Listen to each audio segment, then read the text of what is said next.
viral. Statement baca pres Anies Baswedan kali ini membuat heboh karena langsung menyentil pemerintahan Jokowi bahwa dalam membuat kebijakan harusnya menggunakan akal sehat dan data, sehingga tidak perlu marah-marah kalau dikritik oleh rakyat, apalagi menjerat mereka dengan Undang-Undang ITE.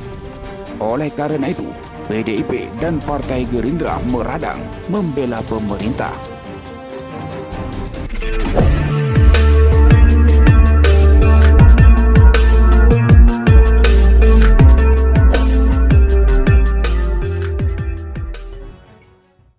Ya, jadi karena itulah membuat kebijakan itu harus pakai akal sehat. Membuat kebijakan itu pakai data, pakai fakta. Baru-baru ini, pernyataan bakal calon presiden atau baca pres dari Koalisi Perubahan untuk Persatuan atau KPP, Anies Rashid Baswedan kembali mendapatkan sorotan. Kali ini, Anies mengatakan bahwa pemerintah harus menggunakan akal sehat dan data setiap membuat kebijakan. Menurut Anies, ketika kebijakan dibuat berdasarkan data dan fakta, maka pemerintah tidak perlu marah-marah ketika masyarakat menyampaikan kritik. Jadi, karena itulah, membuat kebijakan itu harus pakai akal sehat. Membuat kebijakan itu harus pakai data, pakai fakta, kata Anies di acara Titip Harapan. Milenial menyampaikan Anies mengerjakan di kawasan Cipinang, Jakarta, Sabtu 19 Agustus 2023 lalu. Menurut Anies, pemerintah justru dapat menggunakan data dan fakta itu untuk menjawab kritik. Kalau ada kritik itu, sebetulnya public education. Karena yang berada di pemerintahan itu, kalau dikritik dia harus menjawab. Dan jawaban dia itu didengarkan oleh publik. Ketika jawabannya bagus dan benar, publik akan percaya, sambung Anies. Sebagai tindak lanjut, Anies pun berbicara tentang Undang-Undang ITE yang membatasi kebebasan berpendapat dan mengkritik. Anies menilai pasal-pasal tersebut harus dihapus lantaran merepotkan.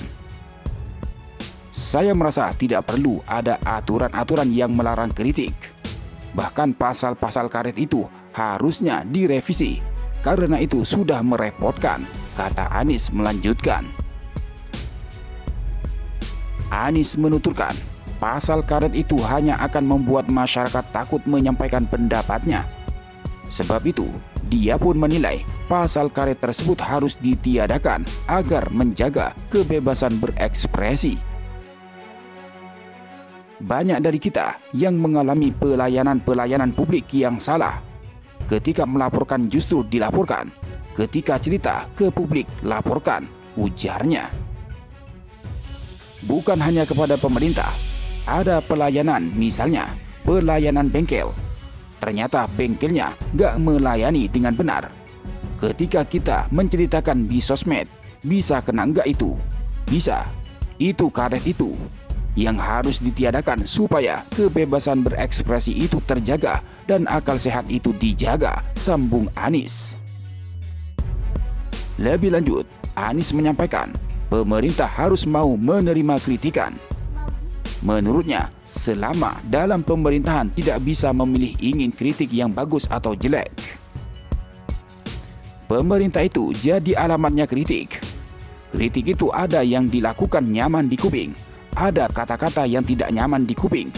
Dan selama berada di pemerintahan, itu tidak penting yang soal nyaman di kuping atau tidak, papar Anies.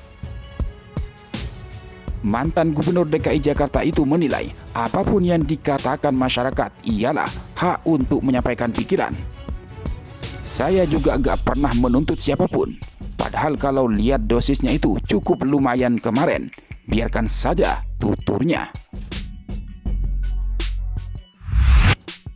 Akan tetapi pernyataan Anies Baswedan ini sontak mendapatkan respon dari dua partai pendukung pemerintah, yakni Partai Gerindra dan PDI Perjuangan.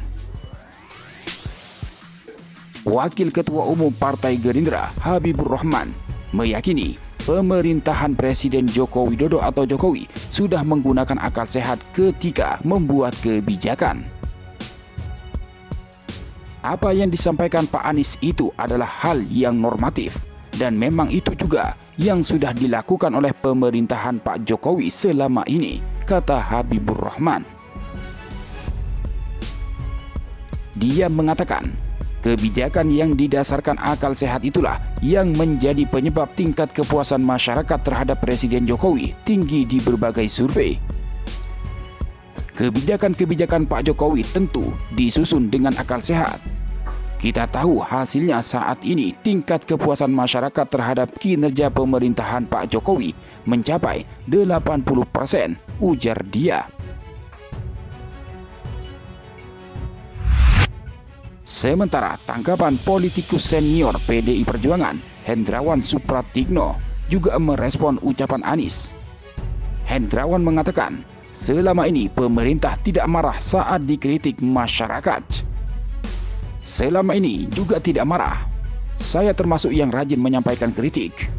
Bisa diikuti dari notulen rapat atau pemberitaan media. Yang penting objektif dan konstruktif, bukan hujatan dan fitnah, timpal dia.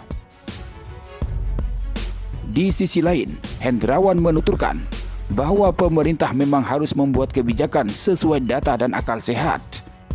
Dia mengatakan, kebijakan pemerintah yang didasarkan fakta tercermin dari APBN tahun 2024 yang memperkenalkan anggaran berbasis kesejahteraan. Secara moral etis, kebijakan harus mencerminkan nilai-nilai kebajikan sosial. Kebijakan harus didasarkan data yang akurat dan rasional. Dalam APBN 2024, bahkan diperkenalkan konsep anggaran berbasis kesejahteraan, sebutnya. Untuk membuat anggaran menjadi lebih efektif, Hendrawan mengatakan, pemerintah perlu memiliki sistem integrasi data. Dia mengatakan, jangan sampai anggaran menjadi tidak efektif karena data yang abal-abal. Ketika terjadi penyimpangan anggaran, kata dia, maka harus dihukum tegas. Jangan sampai anggaran tidak efektif karena data amburadul atau abal-abal. Penyimpangan anggaran karena permainan dan manipulasi data harus diberi sanksi hukum yang berat, ujar dia.